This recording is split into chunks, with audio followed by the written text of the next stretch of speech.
Happy day, everybody, and welcome back to Mortgage Talk with Mark. I'm your host, Mark Harrison, and as always, we appreciate you being on our show, where every very interesting guest to talk about different aspects of real estate, possibly, or other things that people do. And I'm really excited to introduce a friend of mine I've known for probably 25 years, if I were to do the math on that. We have an actually office in the same building currently. And I've known Bob for, like I say, 25 years, and experienced commercial real estate, and really excited to have him on here because that's a world I'm not that familiar with. I'm in the residential mortgage business. That's been my world for 40 years. And Bob's been on the other side of real estate, in a way, on the commercial side, for about the same amount of time. So, Bob, welcome to the show. I know we've been talking about this for a while, and you finally could make it out. So thanks for coming. Thank you, Mark. Thank you, Mark. It's great. I've been following the Mortgage Source on YouTube and also on Facebook, and you're doing a great job. I was wanting to be involved, and I actually realized that I met you because you helped me. You were officing with me, helped me refinance my house. Yeah, and if you remember, that was a great experience. You kept saying, "Bob, are you going to do your refinance?" And then I'd get another week, and you'd say, "You're going to do your refinance," and I said, "All right, lock it in." Yeah. The only problem is we locked it in, and the market reversed, and then all of a sudden, all those loans that you had that were ready to lock in, the guys weren't so sure they wanted to honor. And so that's right. That's right. I remember that. That was 20 years ago. I think it was called Greenpoint Mortgage. There you go. It was a Good memory. Greenpoint Mortgage, and so you had to make a field trip to Greenpoint Mortgage in Houston. How do you remember that? That's wild. And then you got them to agree, and either they lowered their rate a little bit or whatever they did. But anyway, it helped me get through. And then the mortgage rate was such a good rate, and the 15-year note, I just kind of got aggressive and paid that sucker off. But anyway, so good for you. Sorry, Greenpoint, but you didn't make much money on me. Well, maybe you can pay off one of mine. How about that? So anyway, real estate. You've been around this world a long time. Well, so I wanted to talk to you a little bit about what I do. I'm a commercial broker, and I make my living mainly in real estate commercial leasing. And what year was you started about? So it was in 1984, and I got interested in the real estate business because I had a sales territory called Las Colinas, Irving, in the Dallas area, and it was a boom time for Dallas real estate.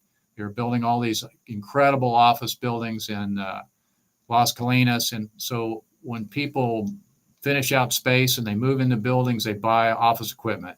So I was in these buildings checking out the building permits and looking and seeing all the different things that they were doing, and so I thought, man, it sure would be a lot more fun if I was doing real estate. There you go. It's really hard to get into the real estate business if you are just getting started in your career. So I laugh because I had to take the real estate license test, and I didn't do very well on it. And so they said, well, you went to Texas Tech, so there you go. They said, "Bob, could you come back and take it again?" So I said, "You know what? I'd love to. I'll practice. I've got plenty of time." So anyway, I'll come back and take it again. And so my sponsoring broker, when I failed the second time, he said, "Well, real estate may not be for you." And I didn't know that story. That's so they said real estate may not be for you. But I think, like most of us, when somebody tells us you can't do something, you say, "Well, I'll just show you." Buckle up. So anyway, what I learned is that the questions are such that you just have to make sure you know what the questions are. And someone said, "Did you look at the old tests?" And I go, "No, I didn't realize it was like college and you needed to look at the old test." But anyway, so that helped get me started. And I was able to talk someone into hiring me. And that led me to a position as a leasing broker. And I was representing a high-rise office building. Still in Dallas? In Dallas, high-rise office building in the Oak Lawn area of Dallas. Nice. So it was pretty good. It was a pretty good setup. How they ever decided to hire me, I have no way of knowing. But I was telling you, I think in the hallway, that I've done over 1,000 leases. That's crazy. And it's pretty easy to do the math if you just figure out you've been working 42, 43 years and you do 2 leases a month. 25 a year. That's amazing. You're right there. And so what I wanted to tell you is in commercial leasing, there are really 2 sides, just like a transaction and a home sale. There's the buyer and the seller's rep. But in the leasing, you've got a landlord rep, and you've got and so in Dallas in the 80s, there was this new concept of the tenant rep. And beforehand, the companies didn't like this. The landlords didn't like the idea of having a tenant rep. And it took this company called the Staubach Company. Roger. Yeah, the Staubach Company to say, hey, look, we represent tenants. And that was brand new then? Yeah, it's kind of a new concept. Interesting. Called tenant rep. Now, and the reason is because the tenant rep was looking out for the best interest of the tenant. Sure. And whereas the landlord's rep was trying to get the best deal for the landlord. And so the landlords didn't like it because they were writing the commission and they were affecting their bottom line because the tenant rep was coming in and making a better deal than the tenant could without the rep. And then the landlord was having to pay for that. And they said, we don't like that. But what was interesting is the commission in the end gets paid by the tenant. The tenant is paying that commission through its rent. I didn't know that. Because is that always the case or that's negotiable? So it's actually practicality, because if you don't have a tenant in there, there's no commission being paid. But if the tenant is paying rent, then the landlord takes some of that rent that the tenant is paying, and that's how he pays for the commission. So if the commission is 4%, he's really only getting 96% of the rent. I see. Interesting. So sometimes the landlords will say, hey, look, you're going to have your own commission paid. But anyway, so one of the things that was really, I guess, a learning experience for me when I first got started, Mark, was who do I represent? I'm a leasing broker. I'm learning about leasing. I'm learning my territory or my area of expertise in Austin. But who do I represent? And what I realized is you have to either represent the landlord, and you do that with a lease, with a representation agreement, or you have to represent the tenant, and the tenant has to agree that you're their representative. And so that was really important to know who in the transaction I represent and how do I, make those steps. So, can you do both though? Can you at some situations are you always exclusively a tenant rep? So that's another thing. You really want to be able to do both, in my opinion. Yeah, I would think so.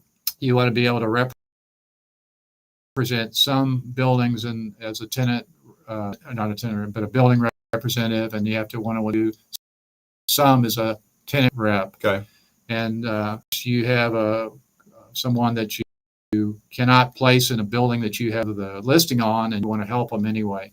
So you might do something different. So one of the things that I thought was really interesting is most people don't type of transactions in leasing.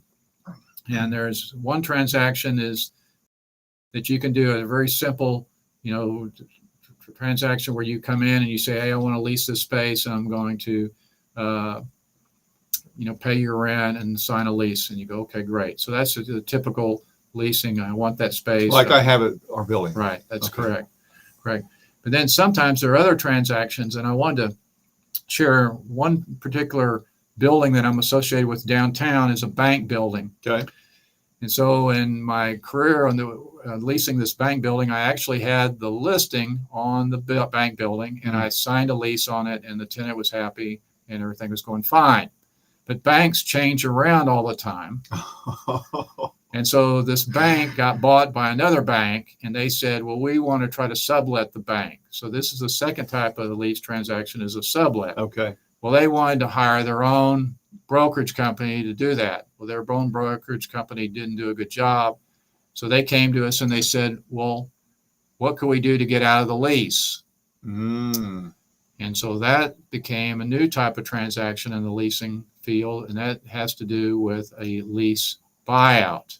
Okay. And so this particular bank, Bank A, decided that they didn't want to be on the lease, And they said, we'll offer you $50,000 to get out of the lease. And we said, well, we like your national bank credit, and my guys are all retired, and we need more than that. So I think eventually on this 10-year lease, they were in like the second year of that 10-year lease, they paid us $300,000 and left. Wow. And they left, correct? They left. Okay. And so we were like, well, we've got 2 or 3 years worth of rent. What do we do next? Let's do it again.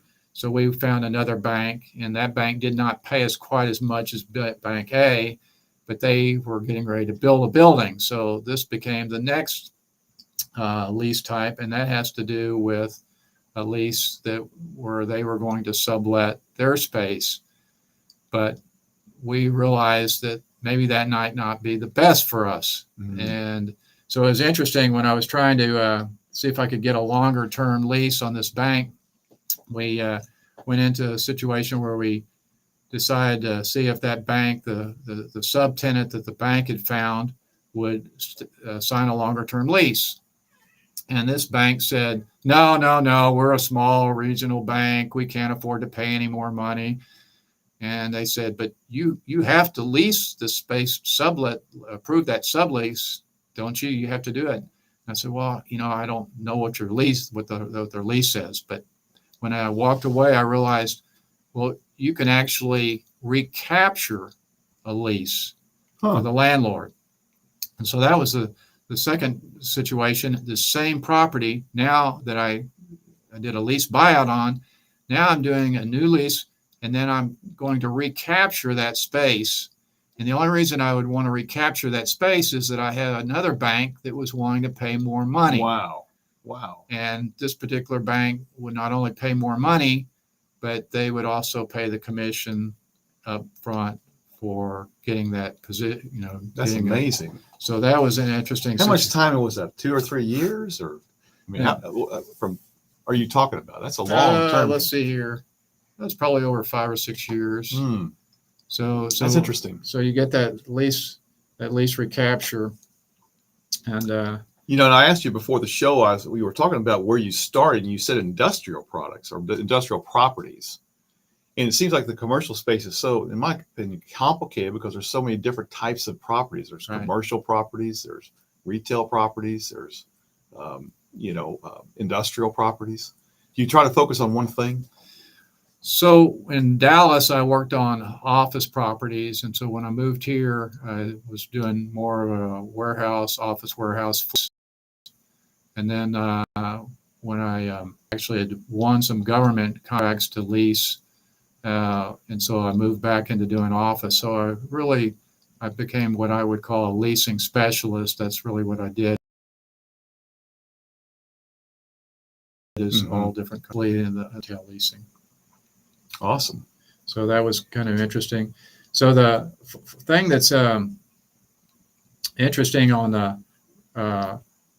tenant rep side is you really have a lot to offer somebody when you're out there calling on them, because just like I was talking about the Staubach company saying there's a tenant rep and then there's a building rep. Most tenants should have a tenant rep working for them. I would think so. One of my colleagues said, when I look through the Austin Business Journal, I look to see whose buildings are changing hands and which ones are selling. And I said, really? And he said, yeah. And he said, what I look for is this one particular landlord. And whenever they buy a new building, they raise the rents on everybody and they run everybody off. And he said, so I know that what I do is as soon as I see they've taken over a building, I go call on all their tenants. And I usually move 3 or 4 of them out. That's pretty good marketing. And so the reason is because what happens is if you don't really have someone that's looking out for your best interest, you're going to pay more than you should. You're not going to have the different things that you need to have in the. Just like in residential, except on a bigger scale. Right, on a bigger scale. Yeah. So anyway, but a tenant rep can really help you. And some of the best things I would say about doing the tenant rep business is when you actually help somebody and you save them money and you help find them the right spot. And so one of the things that I was going to touch on that is how different the market is, or the tenant rep business has been Over the years. Over the years. And so they had this thing called Black's Guide, and it was published once a year, and it would have a listing of all the buildings in their space and the phone numbers for the rep. Wow. We laugh at that today because the leasing reps change every 6 months, a year. The space is not static; it changes there. So how could somebody use a Black's Guide and be productive? So what they did is, what you did in the 80s is early 80s is you drove around and you looked for a leasing sign, and that leasing sign would tell you who the contact was, and you'd call. You'd go back to the office because you didn't have a cell phone, and you'd call, and they might be in or out, and then eventually you would get what they had, and then you would put your tour together.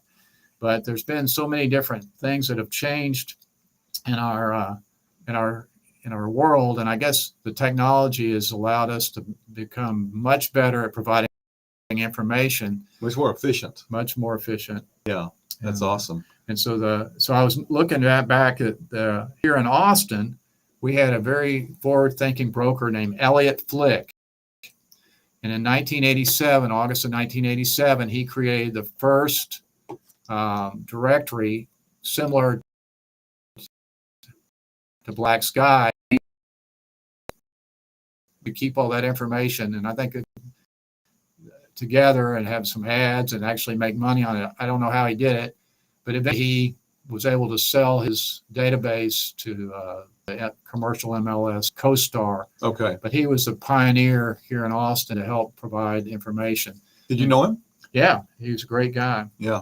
He's a great guy, and he was very forward thinking that in technology.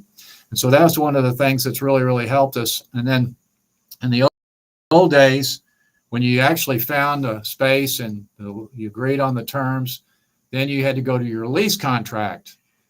And the lease contract was 2 or 3 pages that were pre-printed, in like a font, like a 9-point font that you could barely read. and so then you had an attorney that read over that lease, and he said, I need these changes made. And you had to put it in the typewriter and turn it sideways and try to make the document work. And then when you got it back to the with whiteout, when you got it back to the tenants or the landlord's counsel, he would say, no, I told you to put reasonable in there, not something else. Yeah. And so the attorneys would just run you ragged, and then you'd have to take the thing over to their office and then bring it back. And so they made this new technology called the internet, and then Word document where you DocuSign even. And you're already even ahead of me because that's one of the next technologies. But you actually could negotiate the lease clauses with a Word document and send it back and forth. And then I think one of the greatest inventions they ever made was this DocuSign, where you can send your contract to somebody to sign. And the thing I love about it is it's what I call a fire and forget. You send it, and if it doesn't come back to you, then you get on there and figure out why the guy hadn't signed it.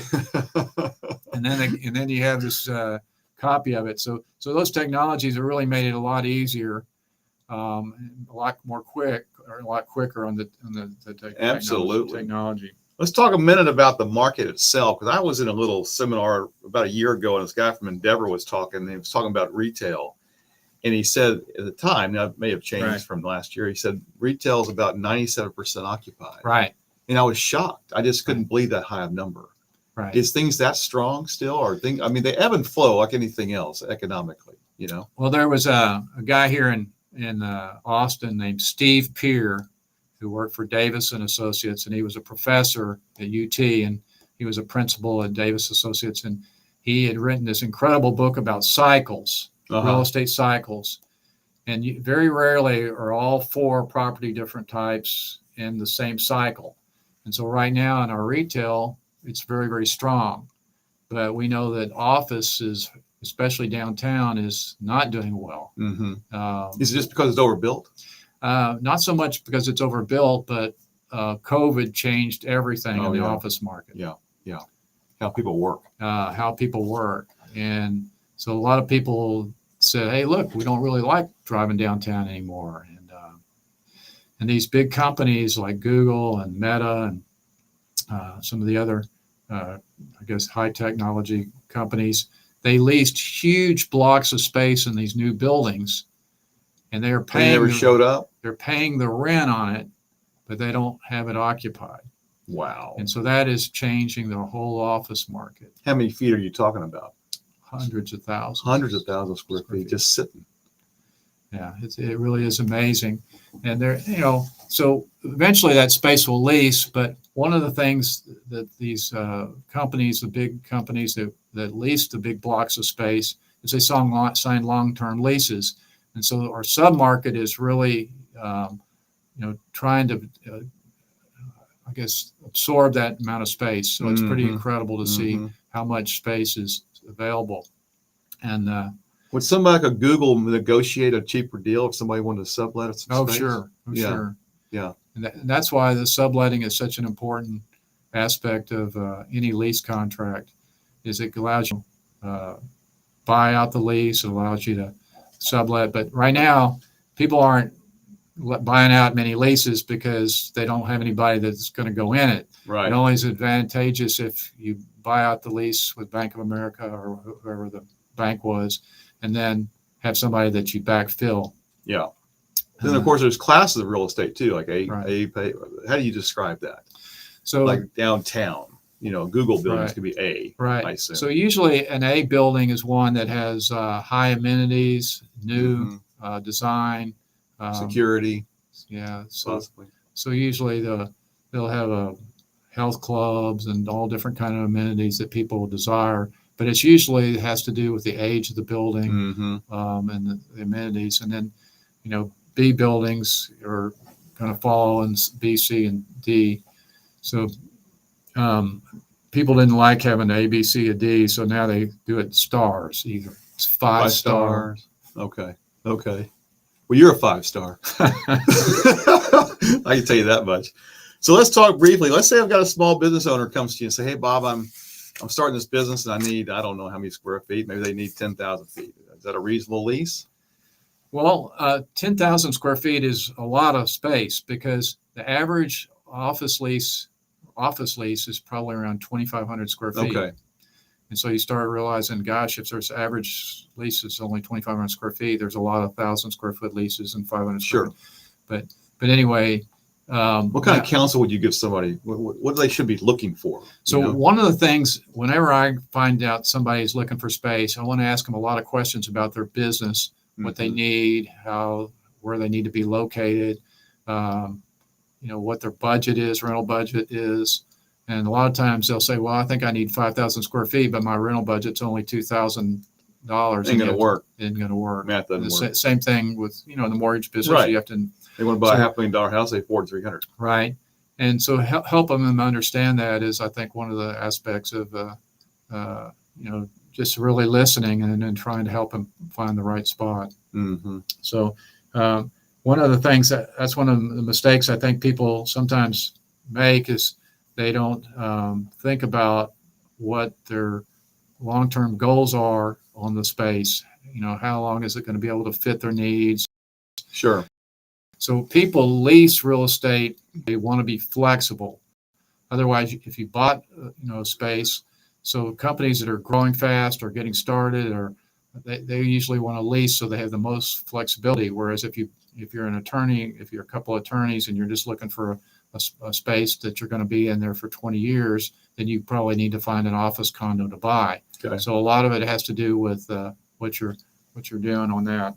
So are there many condos to buy still? Oh yeah. There? And there are lots of people not using them. They're working from home and they want to lease them. So there's a lot. So interesting. Yeah. So anyway, I was thinking about, you were asking me a little bit about some of the things that I had done over the years that were memorable transactions. And so one of my most memorable transactions is a little transaction for the guy needed about 1,500 square feet to run his fast signs business. And the thing that was so interesting about it is that he wanted to be at Main and Main at 35th Street and Lamar. And of course, there's not much space there. All it's leased because it's a great location. Sure. And so he would look at me and he would say, Bob, are you sure this is the only space? This is the only space.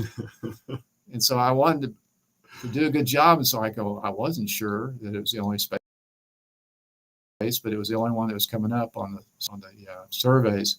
So I got a bunch of cards and on every building up and down Lamar. Wow. And sure enough, I called on the shopping center that was completely full, and I found a lady that wanted to sublet her space.